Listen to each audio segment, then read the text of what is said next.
আসছি। এই যে পানি।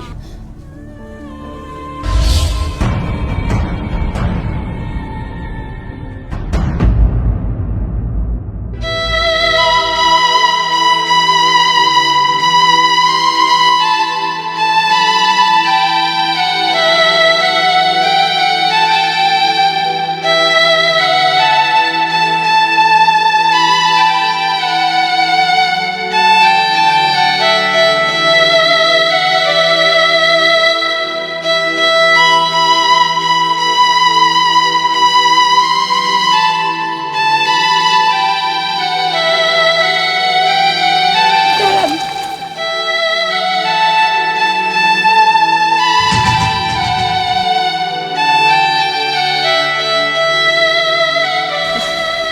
আচ্ছা, আপনি কি রানা সাহেব না, নাকি আমি কোনো ভুল করতেছি? না না, আপনি কোনো ভুল করতেছেন না। আমি রানা, কিন্তু সাহেব না। আমি পথের ফকির।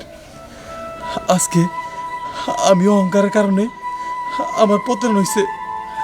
আমি আজকে রাস্তায় এসে দাঁড়াইছি, আমার কিছুই নাই। আমি কোনো রানা সাহেব না, আমি পথের ফকির। কে তুমি? তুমি রানা? তোমার এই অবস্থা কেন? আমার এই অবস্থা কেন জানতে চান? আমি যে বিদেশ লোক পাঠাইতাম, সব লোকের টাকা পয়সা আমি ধরা খাইছি। কোনো লোকের দেশের বাইরে পাঠাইতে পারি নাই। যাদের টাকা পয়সা আমি নিয়েছিলাম, সবাই আমার নামে কেস করে। তারপর 5 বছর জেল খেটে আমি বেরোইছি। আমার সয় সম্পত্তি যা ছিল সব নিলাম হয়ে গেছে। এখন আমি পথের ফকির। উপরালা আমার অহংকার শাস্তি আমার দিয়ে দিছে।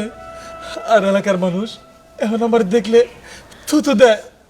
এক মুঠো ভাত কি আমার ভিক্ষাও দেয় না, তাই পাগলের মতো রাস্তায় রাস্তায় ঘুরি। হুমায়ুন ভাই, টাকার নেশায় পুরে আমি অন্ধ হয়ে গেছিলাম। মানুষ মনে করতাম না। আপনার সাথে আমি অনেক খারাপ ব্যবহার করছি, আমারে মাফ করে দিন হুমায়ুন ভাই। আর আপনিও, আপনার বাড়িতে যায় আমি যা তা ব্যবহার করছি, সেটা আমার করা ঠিক হয় নাই। আজকে আমি বুঝতে পারছি আমি যা করছিলাম সেদিন সব ভুল করছিলাম। আমার আপনিও মাফ করে দিন। আপনারা সুখে থাকেন।